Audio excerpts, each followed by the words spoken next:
Hi friends, అందరైతే ఏం చేస్తారు చూసిరా, మామిడికాయలు అయితే లడ్డుగా సైజుకి వచ్చినాయి అనమాట. ఇంకా కొన్ని రోజులలో అయితే తెంపేసిరే. ఎండ అయితే మస్తు కొడుతుంది. చెట్లకైతే నీళ్లు కడుతున్నాను అనమాట. ఇది ఇంకొక్కడ ఆల్రెడీ చెట్టు అయితే నిండింది. కానీ ఎండ అయితే ఫుల్ అంటే ఫుల్ కొడుతుంది. రోజు కొంచెం ఎక్కువనే అవుతుందని తక్కువ అయితే అవుతలేదు.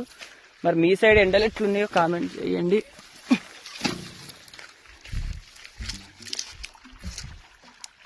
ఓకేనా ఫ్రెండ్స్, మరి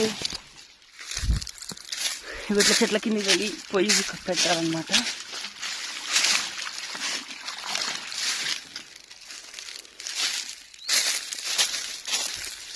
ఓకేనా, మరి ఇగో సపోర్ట్ చెట్టుకి అయితే పెట్టినా. చిన్నగా ఉంది చెట్టు, ఇంకా కాయ అయితే కాయలేదు. చిన్న చిన్న పూత వచ్చిందనమాట. ఓకేనా, మరి బాయ్ అందరికీ.